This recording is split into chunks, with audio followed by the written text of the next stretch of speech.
Hello everyone and welcome to our final card review for the Boomsday Project. Up last is Warrior.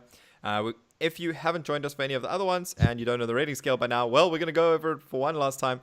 The rating scale, we're going to be rating on a 1 to 5, where 1 are your trash or unplayable cards, 2 are your fringe playable or niche tech cards like Dire Frenzy, Masihara, 3 are your cards that are playable in some decks, 4 are your cards that are staples in multiple decks, like Houndmaster Shaw for Warrior, and 5 are your cards that are meta defining. Either they're prevalent in many different decks, across many different classes for neutrals, or if they're class cards, it's often because they define an archetype that is relevant in the meta, like Shadowwalk, for instance.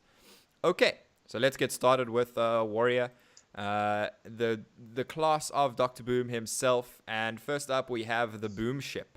The Boom Ship is a 9-mana legendary spell. Summon 3 minions from your hand. Give them a rush.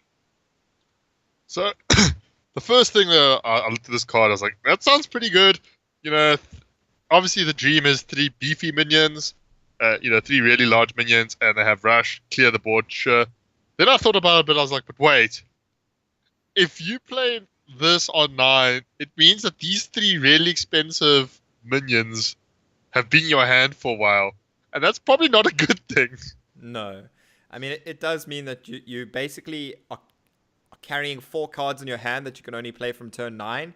That doesn't feel like a good thing in a class that doesn't really have that much card draw. I feel like a lot of the time this is not something you're playing on turn 9. It's something you're playing much later in the game.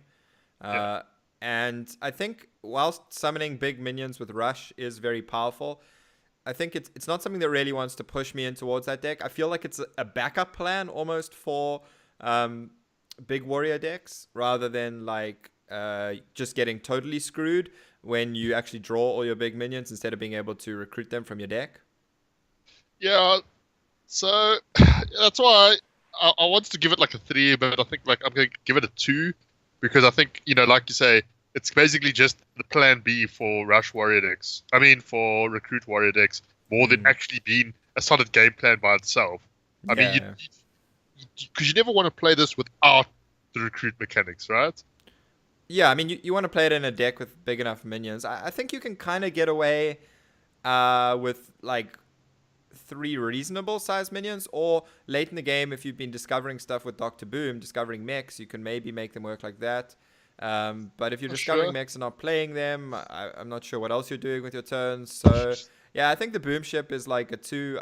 It's definitely a card I want to play around with and see how powerful it is, because getting 3 minions on the board is powerful, but having to have them in your hand is a big ask.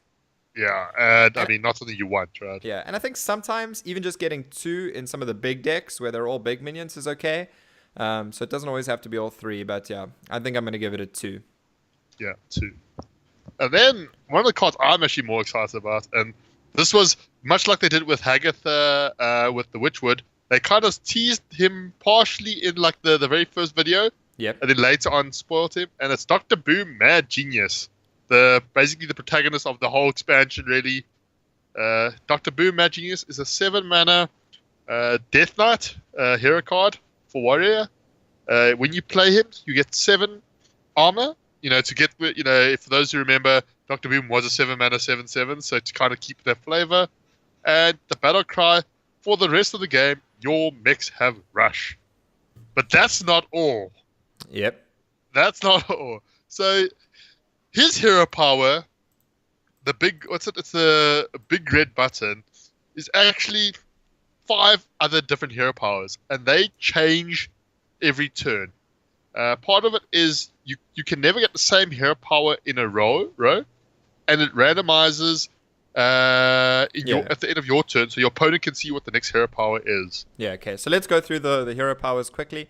We have Micro Squad. Micro Squad summons 3 1/1 microbots. Remember, these are mechs, so they will have a rush.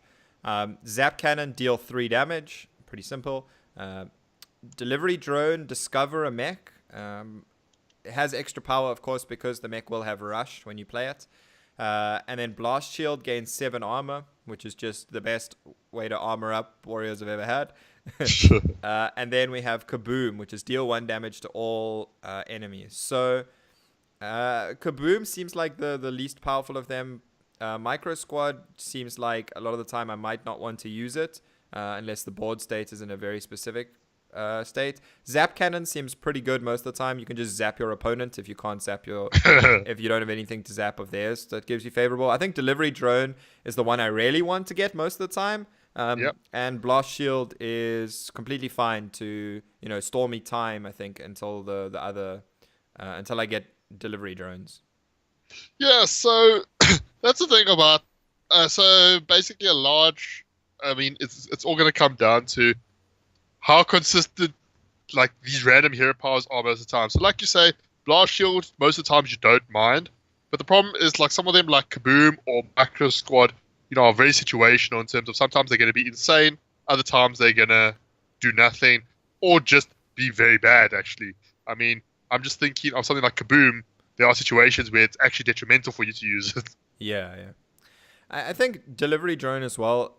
What's nice about it is if you get a mech with magnetic and then you have micro squad, that's going to give you a mech to actually attach to, which is pretty reasonable. I mean, you're getting like a 1/1 buff on the mech you discovered. So, I mean, you definitely want to kind of be going between delivery drone, or you want to get as many delivery drones as possible. I mean, that's, I feel like the key to Dr. Boom. But all of these hero powers are still much better than the base warrior hero power. So I think Dr. Boom is something I'm pretty happy to play in most of my decks. Even like control warrior decks that aren't really playing many mechs, I think it's perfectly fine to play Dr. Boom in those decks. I don't actually think you need to naturally have any mechs in your deck to make Dr. Boom playable. So I mean, for that reason, I'm gonna give Dr. Boom a 5. It's hard not to give hero cards a 5. Honestly, they're generally pretty powerful, and Warrior has one of the weakest hero powers, and even its current Death Knight card, Blood Reaver. That's the Warlock one. Scourge Lord Garrosh has a relatively weak hero power. I mean, just dealing 1 damage to all minions. It's arguably weaker than Kaboom even. I think Dr. Boom is something you're going to want to play in almost all your warrior decks. Yeah, so for me, I love Dr. Boom and I think he's really good, but like I have to give it a 4 because I don't like even though you're sure you're going to put in all your warrior decks, it doesn't make the archetype. Sure. Like I like so if you see if we look at our definite our range scale, it's going to be great to see play in every warrior deck, but I don't think it makes that warrior deck, control warrior or whatever. Yeah. So that's just my more semantic, shall we say? Sure, yeah. I completely agree with that. The only difference I would say is that because it is something that I think is almost powerful enough to bring Warrior up quite a few steps in terms of where it is right now, I think that's a reason enough that it makes Warrior as a class relevant again. And that's, for me, the impact that it has that makes it meta-defining. And obviously, you have to be ready to play around these kind of things after, after Warrior goes into the late game. I think this gives Warrior a totally different way of playing in the late game, which is really, for me, what makes it meta-defining rather than just a staple. Yeah, so make Warrior great again. Make it's been Warrior a while. Great again. Well, Mech Warrior has never really been a thing. Never a thing. Okay, and speaking of Mech Warrior cards, next up we have Beryllium Nullifier. A good way to come down from the high of Dr. Boom. Beryllium Nullifier is a 7-mana 3/8 mech.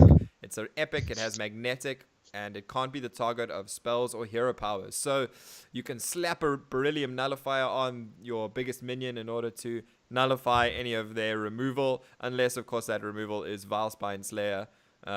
Then you're just screwed anyway. So Beryllium Nullifier, I mean, we've spoken about this in our first impressions and a bunch of times. I think it's super trash. It's just absolute trash. Yeah. The problem is the can't be targets by spells or hero powers part. If you are slapping this onto a big minion, it clearly means they didn't have the removal or the answer anyway. Yep. And you don't. I mean, do you ever really want to be playing this on turn 10 with a 3-drop mech? Probably not. No. 7-mana 3/8. I mean, it doesn't have taunt. 1. Yep, I agree. I think Beryllium Nullifier we're mostly going to see play off the Discover from Dr. Boom because that will skew towards class cards. And there's only 4 class mechs here. In fact, all the minions actually in Warrior are mechs, right? But yeah, I think that's something we're going to see off that, and maybe Omega Assembly, although I don't see Omega Assembly seeing play anyway, but we'll get there eventually. Yeah, I think Beryllium Nullifier is a solid one.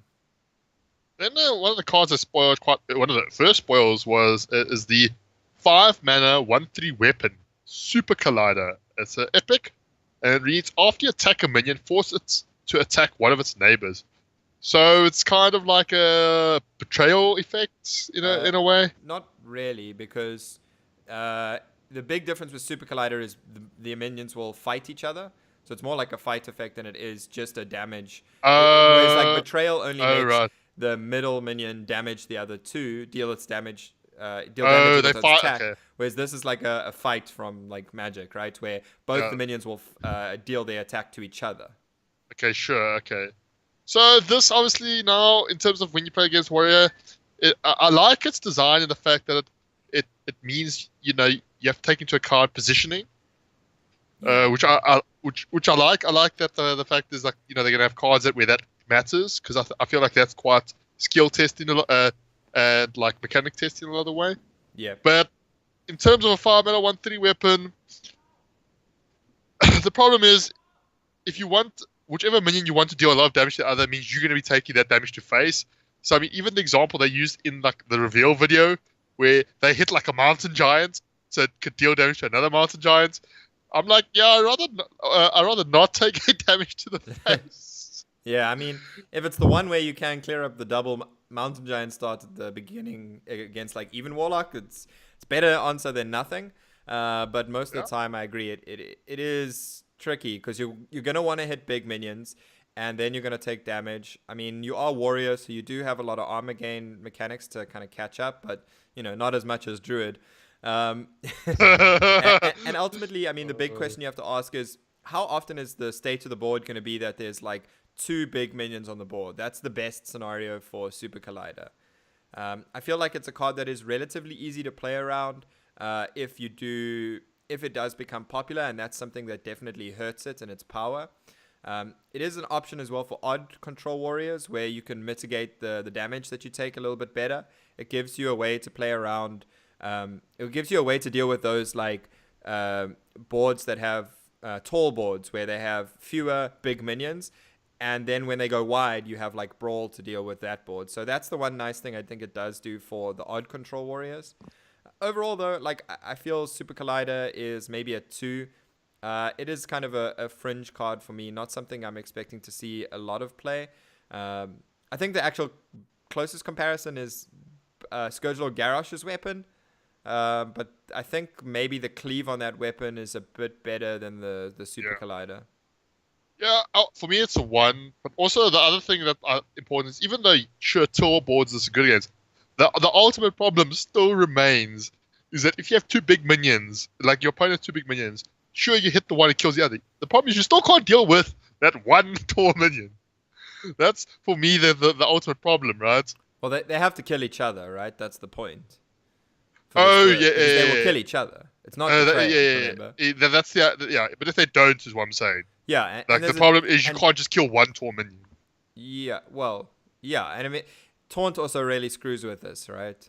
Yeah, sure. That's another thing to bear in mind. I think it's easy enough to use this to kill 2 big minions, but there's not a lot of like big minions that are like sitting at the same stats, right? Like giants are the best example where you can actually kill 2 giants because they will line up into each other. But like, I mean, the only other one that lines up into giants is Lich King. And then there's a lot of weirdly shaped big minions at the moment, like your 4/12s and stuff. And Super Collider doesn't deal with those very well. So yeah, it's a 1 for me. Okay, moving on to Security Rover. Security Rover, a 6-mana 2/5 mech. It's a rare, and whenever this minion takes damage, summon a 2/3 mech with Taunt. So it wouldn't really be a warrior expansion if we didn't get a card that had whenever this minion takes damage on it.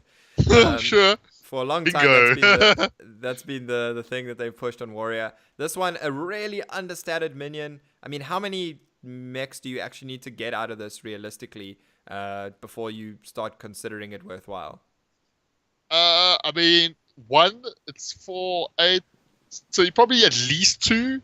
You need at least 2 activations for this to be, like, I would say, good. I mean, because 2 makes it 6/11 stats? Yeah. Which is good. I mean, the problem is, though, like, the 2-3 mechs have taunt. I think that's pretty good.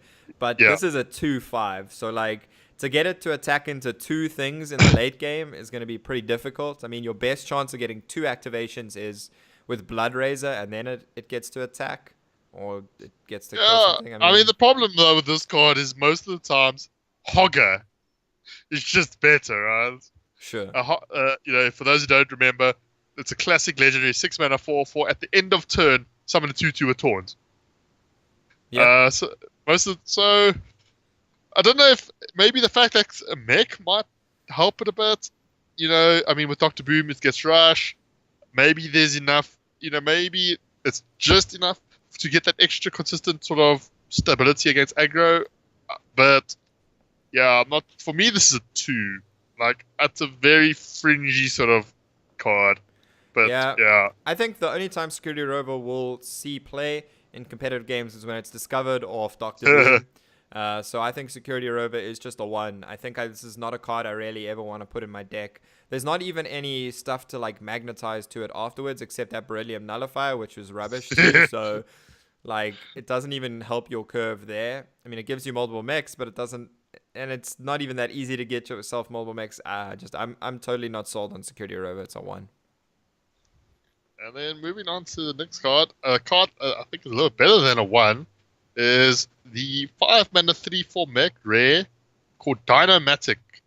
Battle cry, deal 5 damage, randomly split amongst all minions except mechs.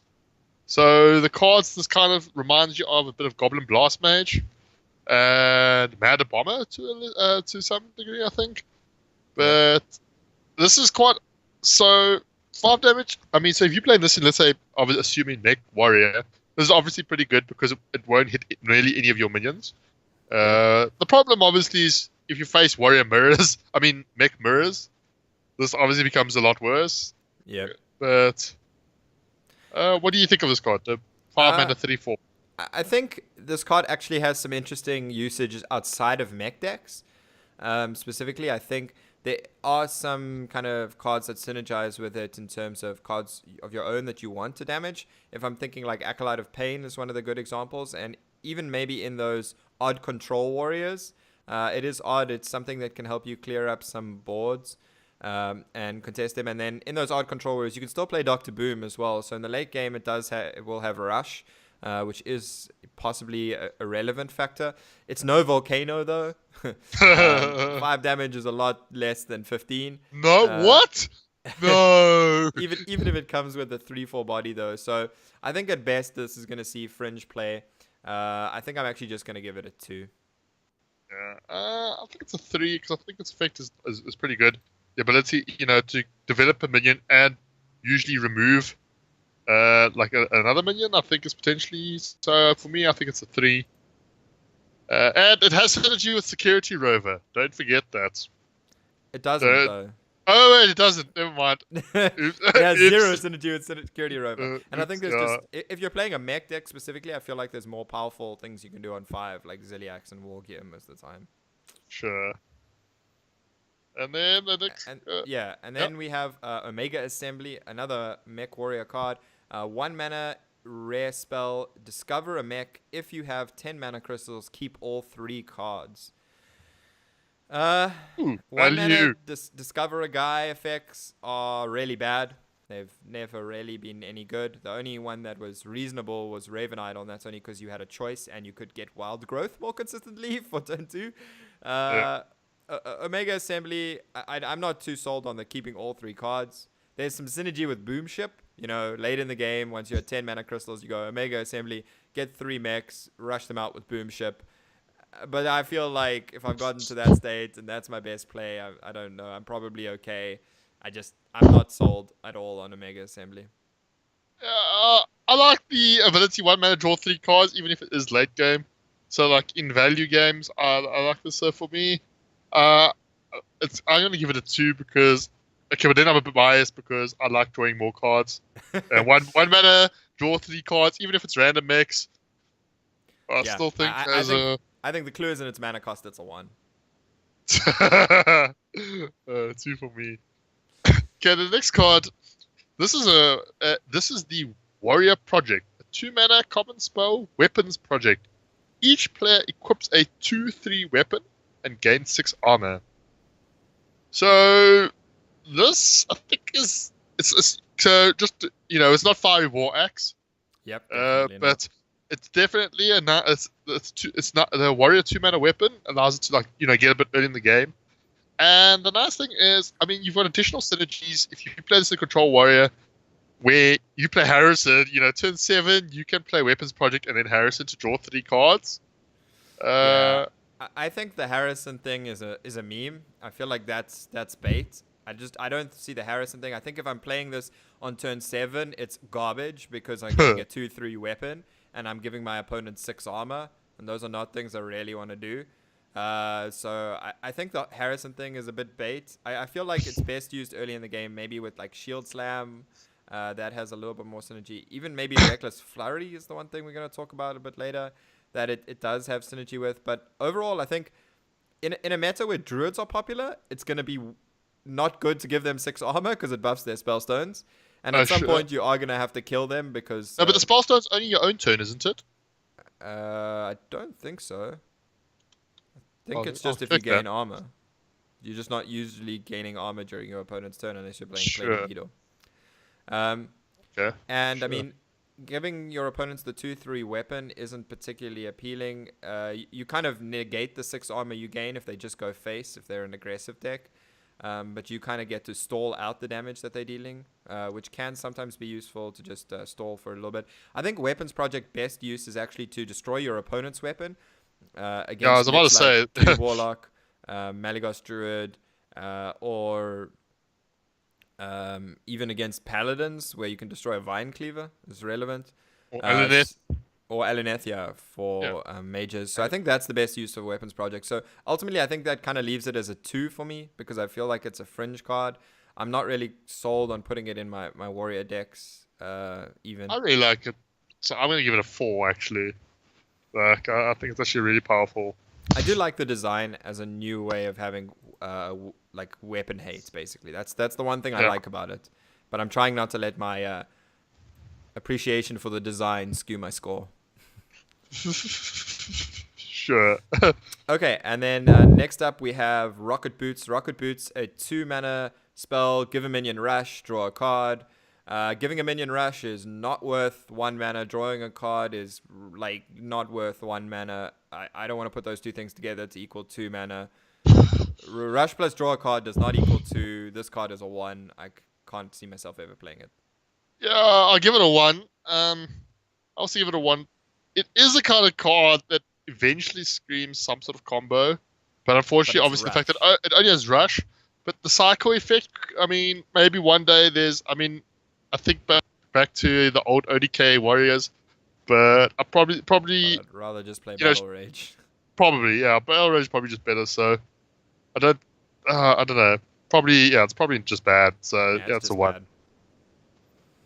And then the final warrior card I'm talking about, I think is less bad, is 1 mana. It's Warriors turn for 1 mana, 1/3. It's a mech, Eternium Rover. And if you dib, it's Ethereum Rover, but it says whenever this minion takes damage, gain 2 armor. So a little bit like Armor Smith, but Armor Smith was whenever one of your minions took whenever a minion took damage, I think. Whereas this is only itself. Yeah. So, but a 1 mana 1/3 mech. What do you think? 1 mana 1/3 is great. The big problem I have with mechs after building a bunch of the mech decks is that I was hoping we would get something that was a 2 mana magnetize, so we could actually snowball from a 1 mana 1/3.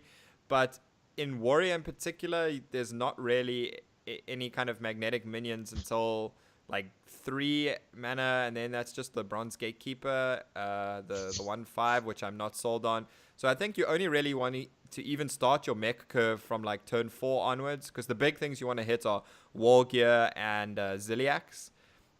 So I'm really actually less sold on Eternium Rover. I think it might not even make the cut in mech decks, but I think it's actually maybe pretty decent for just odd warrior decks, just as a 1/3 that gains you some armor in the early game. I think the card is pretty decent actually outside of the mech decks, and I think that's why I'm kind of going to give it a 3. Yeah. Just because I think it'll be playable in multiple decks. Yeah, once again, not sure that it'll make the cut in the mech decks, but maybe in the late game you can play it and then like your war gear, and then you get a 6/8 that gives you armor. That seems pretty good as long as they don't silence it. Yeah, a 3 for me as well. I think it's a pretty solid card. And hopefully we'll have to see if mechs get more support in the following expansions as well. Yeah. Okay, so let us have a look at some decks now. First up, we're gonna have a look at a big warrior deck. This is the Recruit Warrior, based off like what we see for Recruit Warrior right now. We just have the Boom Ship included, and because of that inclusion, I've also chosen to put in some Charged Devil Saws. Ultimately might not necessarily make the cut. And then the one other card that I think is pretty good for this deck in the neutrals is Damaged Stegatron. It's a 6 mana 5/12 mech that deals 6 damage to itself for its battle cry. So if you can avoid that battle cry, it's better than getting out something like the Sleepy Dragons. So if you're recruiting it with Woe Cleavers and Gather Your Party, it's really powerful, even with the Boom Ship. And then late in the game, once you've played Dr. Boom, it will have Rush. So maybe you can make use of it there, even if you do have to play it, which is obviously not its best state. And then we've just kind of got some stock standard early game options. We've got Weapons Project as well. Synergized a little bit with Reckless Flurry that we mentioned, and obviously with the Shield Slams. So I think this deck actually might be pretty fun. I think the Boom Ship is a little bit almost unnecessary in this deck to a certain extent, but I think it is something that makes the deck a little bit better by giving it that extra game plan. And I think ultimately the best card, the best new card in this deck is probably Dr. Boom and then the Damaged Stegatron.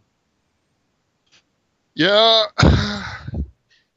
but I think the problem, like for me, is it still I think suffers from similar issues to like the current Recruit Warrior. Is that like if there's any really aggressive decks in the meta, it'll probably just still runs through it.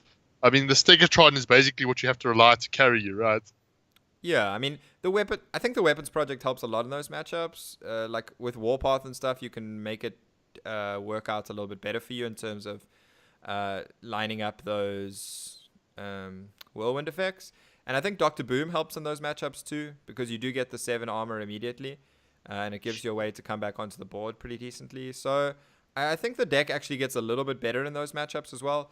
But it's something that we would like. If the meta is very aggressive, you will obviously have to cut some of the late game stuff, and I think Boom Ship might be one of those cards you cut. Yeah, sure. Okay, and then next up, we can move to a Mech Warrior deck. This is your kind of tempo Mech Warrior deck. Do you want to talk us through your choices for this deck? So this is I think when Blizzard spoiled the cards, they're obviously trying for a Mech Warrior of sorts. Like you said, some of the early game struggle, so I tried to make sort of this is meant to be a more tempo deck. I'm not sure if it will generate enough tempo, but I mean, I'm running the cards like, Turnium Rover. I've got the upgradable frame bar, Bronze Gatekeeper, Copper Tail Imposter, and then obviously your favorite Giggling Inventor, War Gear, and Ziliax. That's like your powerful. That's going to kind of be, I think, the carry of the deck if it does succeed. The strong mid game mech buffs. Then I've got Weapons Project is just to help you get ahead on board and just to snowball the board. And then classic sort of tempo warrior cards like Frothing Berserker, Krokron Elite. Yeah. I think the big thing for me with Weapons Project is that a lot of the time it doesn't help you get ahead on board that much because you're giving them the weapon to kill your minions as well. But what's important about this build of the deck as well is that a lot of your minions or almost all of your minions will survive Weapons Project attacks. You've got a lot of high health minions, and then you've got like your Frothing Berserkers, which if you hide behind like a Bronze Gatekeeper into upgradable Framebot can be really powerful. And then pretty much everything else from there, like Giggling Inventor is pretty good against your opponent's weapon that they get from Weapons Project. So I think this deck does make pretty decent use of Weapons Project for that reason. Yeah, I've also included like the Dynamatic, to try and get ahead on board. But like Security Rover, I'm not sold on. That would probably be one of the first cards I cut, but it might, that's why I like, with Inner Rage and Battle Rage, it might be, it might work out. And then obviously just to top it out, like, to finish the game, I've got Dr. Boom and good old Grom. Yeah. What about even the Stegatron? I mean, the Stegatron is damaged, so it'll help with Battle Rage. Maybe. I just felt maybe a bit too slow, though. Yeah. Yeah. So Okay, so I, I mean, Doctor Boom is your late game in this deck as well, right? I mean, yeah, that's the plan. Get more mechs later in the game with that. yeah, and zap them to death. Zap them to death. Yeah. Okay, and then a different take on the Mech Warrior deck is this one that I came up with, which is, I think also, I mean, it's a Mech Rush deck. So we've got, the kind of Rush package with Town Crier, Rabbit Worgen, Militia Commander, Darius Crowley in there, alongside all the mech stuff, the Eternium Rover. I kind of cut the upgradable frame bot, so we also managed to go with Keleseth instead.